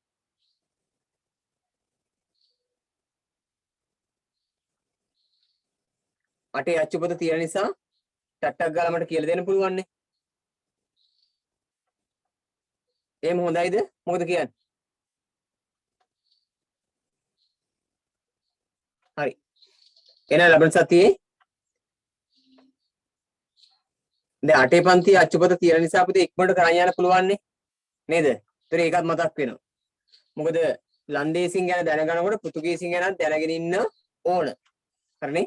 නිසා ලබන සතියේ මම මුල පැයේ 9 කරන්න ඊළඟට පෘතුගීසි පාලනය ගැන කියලා දෙන්නම් 8 පන්තියේ. නැත්නම් පුතේ පෘතුගීසි ගැන දන්නේ නැතිව ලන්දේසි ගැන ඉගෙන ගන්න බෑ. නේද? දැන් ලන්දේසින් ඇවිල්ලා උඩරට අල්ල ගන්නවා. ලන්දේසින් ඇවිල්ලා උඩරට අල්ලගන්නේ කාගෙන්ද? උඩරටේ සෝරි. ලන්දේසින් ඇවිල්ලා වෙරළබඩ අල්ලගන්නේ පෘතුගීසින්ගෙන්. ඒතර පෘතුගීසින් ගැනත් අපි දැනගෙන ඉන්න ඕන.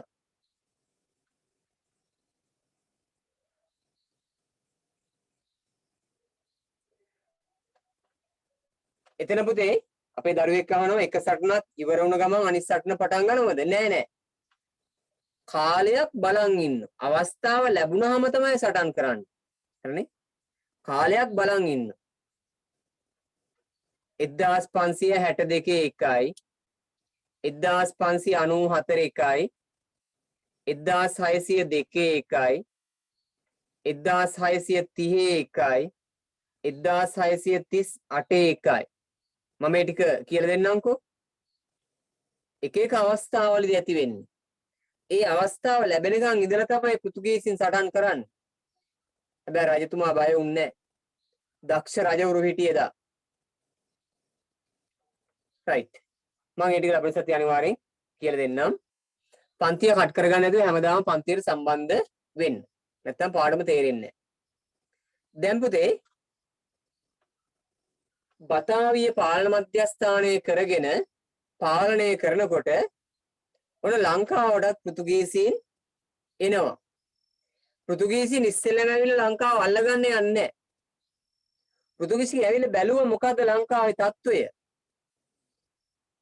ඇවිල්ලා බලනකොට ලංකාවේ වෙරළබඩ අල්ලගෙන ඉන්නවා පෘතුගීසීන්. ලන්දේසීන් ලංකාවට ඇවිල්ලා බැලුවා ලංකාවේ තත්ත්වය. පෘතුගීසීන් අල්ලගෙන ඉන්න වෙරළබඩ.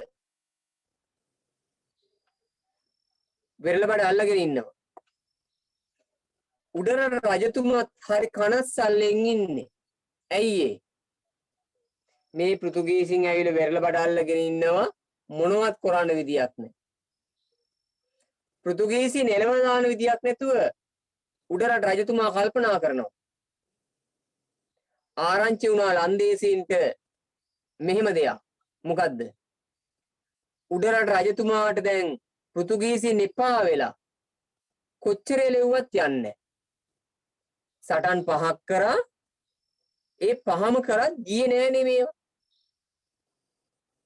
එක එක අවස්ථාවල එළෙව්වට ගියේ නෑ.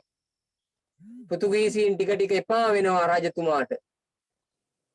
ඒ වෙලාවේ කල්පනා කරනවා කොහොමද මේ පෘතුගීසීන් එළවන්නේ? ඒ වෙලාවේ ආරංචි වෙනවා රජතුමාට එළවන්න හොඳ කට්ටියක් ඉන්නවා ලන්දේසීන්. එයාලගේ ගාව තියෙනවා නාවික හමුදාවක්. දැන් උඩරට රජතුමාට නාවික හමුදාව නැහෙනේ. රජතුමාට මොකටද නාවික හමුදාව? උඩරට රජතුමා ඉන්නේ රට ඇතුලේනේ. පෘතුගීසීන් එළවන්න රජතුමා කල්පනා කරනවා නාවික හමුදාවක් එකතු කරගන්න ඕන. එතකොට තමයි ආරංචි වෙන්නේ ලන්දේසීන් ගාව නාවික හමුදාවක් තියෙනවා. ලන්දේසීන් සතු නාවික හමුදාව උදව් කරගෙන පෘතුගීසීන් පන්නා දාන්න පුළුවන්. ඒ අනුව ලන්දේසීන් ගැන පොඩි පැහැදීමකින් රජතුමා ඉන්නවා. එතකොට උඩරට රජතුමා හිටියේ පළවෙනි විමල ධර්මසූරිය රජතුමා. එයා කල්පනා කරනවා ලන්දේසීන්ගේ උදව්වත් ගත්තොත් හොඳයි. ඒ වෙලාවේ ලන්දේසීන් යනවා උඩරට රජතුමා හම්බ වෙන්න. ගිහින් ඒ අය කියන්නේ අපි ආවේ ලංකාව අල්ලගන්න කියලා. තොරතුරු හොයනවා. විස්තර හොයනවා. පෘතුගීසින් ගැන රජතුමාගේ අදහස මොකද්ද? පෘතුගීසින් එළවලා දාන්න උවමනාද කියලා තොරතුරු හොයන ගමන් අපේ රටේ තියෙන දේවල් ගැනත් හොයනවා. මොනවද ගන්න තියෙන වෙළඳ ද්‍රව්‍ය ඒවත් හොයනවා. ඒ නිසා ඉස්සෙල්ලම උඩරට රජතුමා හමු වෙන්න ලන්දේසීන් ගියේ දූතයෝ වශයෙන්. දූතයෝ දූත කණ්ඩායම් වශයෙන් ගියා. ගිහිල්ලා තොරතුරු හොයලා බලනවා. හොයලා බලලා ඔන්න මොකද වෙන්නේ? රජතුමා ලන්දේසීන් ගැන පොඩි පැහැදීමක් ඇති වෙනවා. පෘතුගීසින් එළවන්න අපිට උදව් කරන්න පුළුවන්ද? අන්න පැහැදීමක් ඇති වෙනවා. ලන්දේසීන් එතකොට දැනගත්තා පෘතුගීසීන් ටික එළවලා දැම්මනම් වෙරළබඩ අපිට අල්ල ගන්න පුළුවන්. ලන්දේසීන්ගේ අරමුණත් සාර්ථක වෙන බව තේරුම් යනවා. ඒ අනුව දූත ගමන් කිහිපයක් සිදු වෙනවා. දූතයෝ කියන්නේ පුතේ තොරතුරු හොයාගෙන යන කට්ටිය. තොරතුරු. ඒ අය ගිහින් හමු වෙලා තොරතුරු හොයන්නේ. ඒ අයට කියන දූතයෝ. හොරෙන් ගිහින් තොරතුරු හොයනවා නම් කියනවා චරපුරුෂය වශයෙන් යන. චරපුරුෂ සේවය. ඔයි රහස් ඔත්තු බලන කට්ටිය රහස් ඔත්තු. මේ කට්ටිය ගිහින් කතා බහක මේ අය කියන්නේ ඔත්තු බලන්න තමයි. හැබැයි මේ අය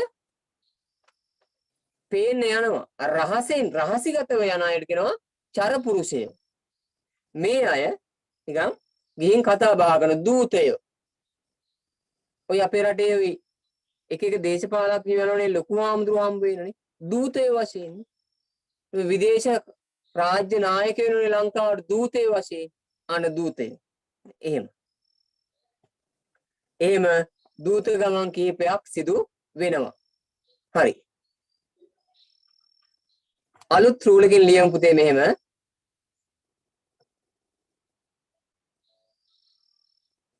අලුත් රූලකින් ලියන්න.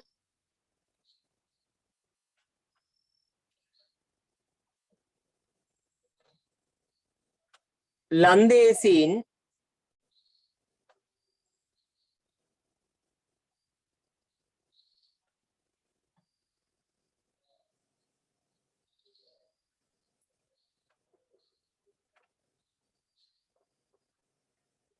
පෙරදිග ආසියාවට පැමිණෙන විට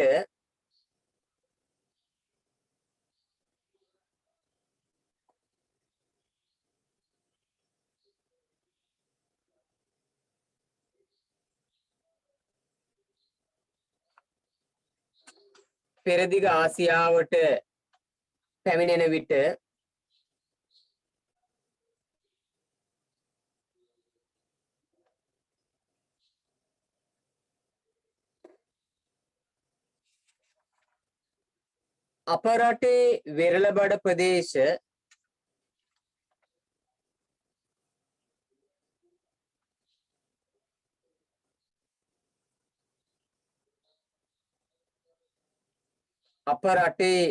වෙරළබඩ ප්‍රදේශ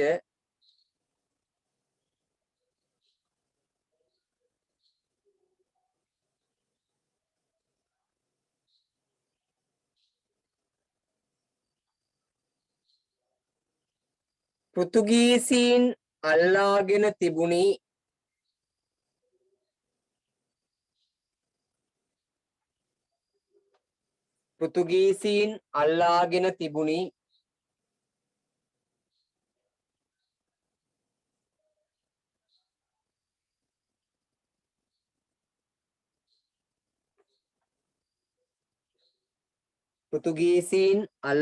තිබුණි.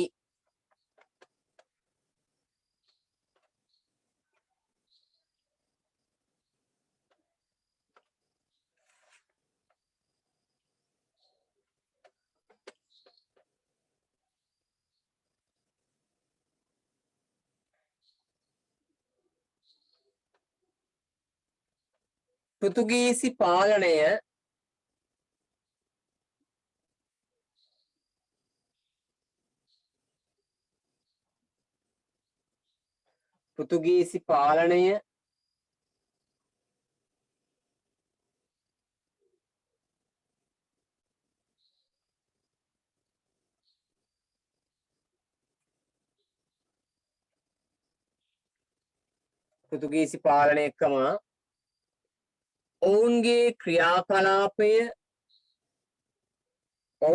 ක්‍රියාකලාපය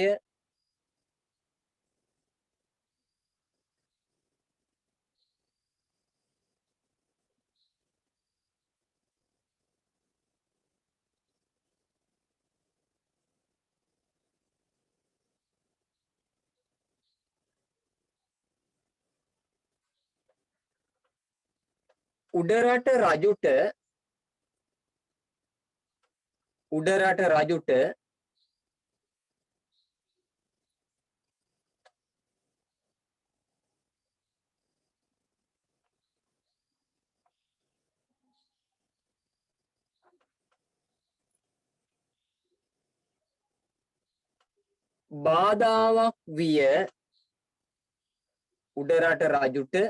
බාධාවක් විය.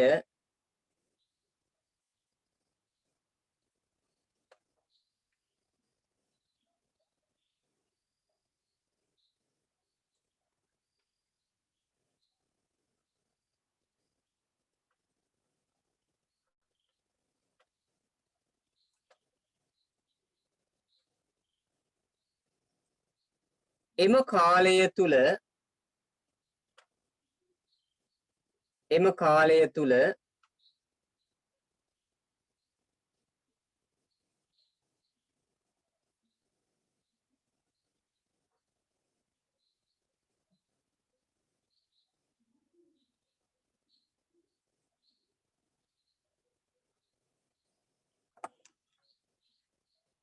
එනම් 1602 දී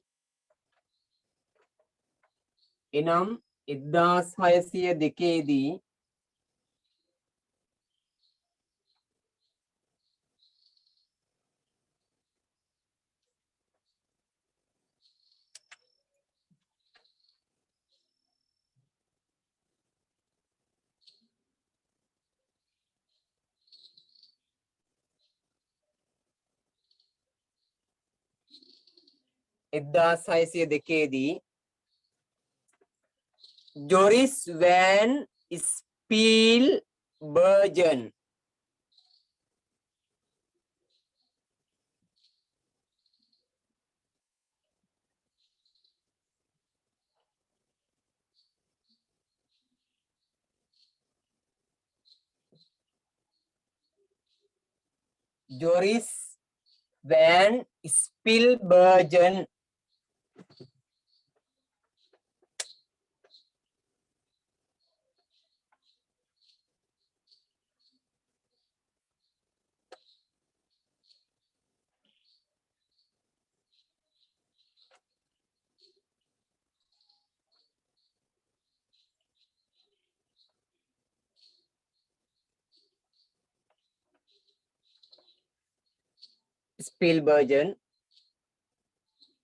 නම් ලන්දේසි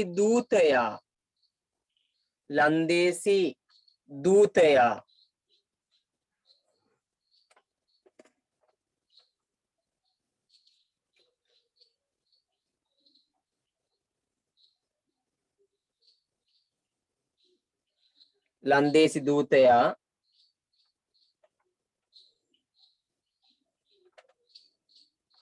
සහ ඉන් මාස 3කට පසු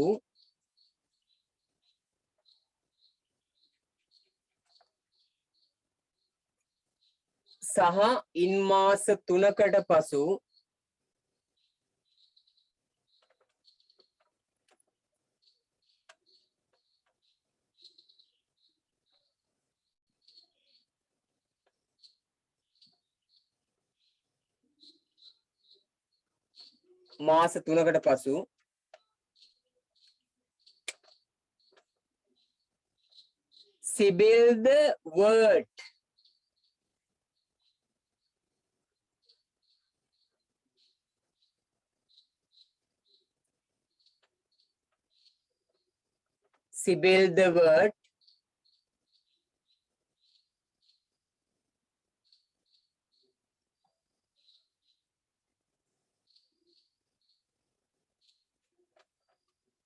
උඩරටට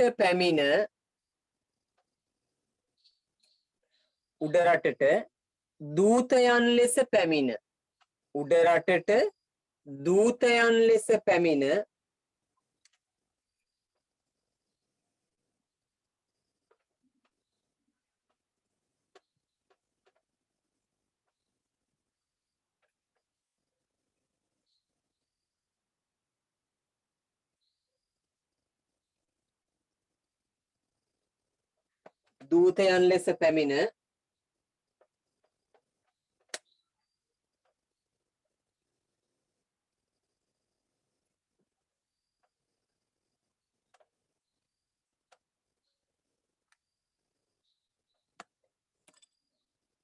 පළවන විමලධර්ම සූරිය රජු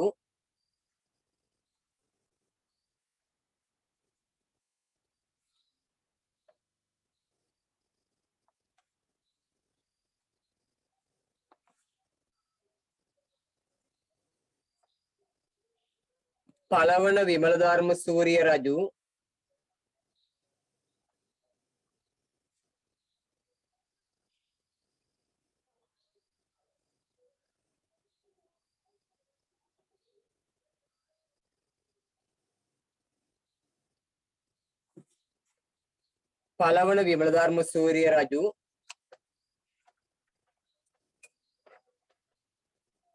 මුණ ගැසුණි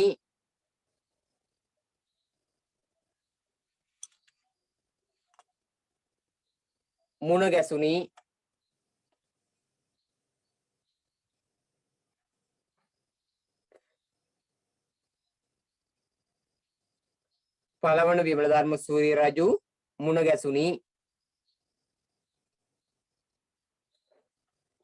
හරි.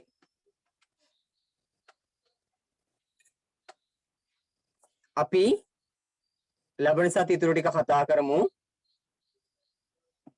තාම දැන් රැ වෙනකන් ඉන්න බෑනේ. ඒකයි මම පොඩ්ඩක් විනාඩි 10ක් වෙලාස් නවත්තන්නේ. ටික ටික පාඩමට හුරු වුණාම වෙලාව ගැටලුවක් නැහැ. නේද? නිසා ලබන සතියේ අපි 8 පන්තියේ පොතත් කරනවා 9 පන්තියේ පොතත් කරනවා. හොඳේ. 8 අන්තිම පාඩමත් කරන්න ඕන.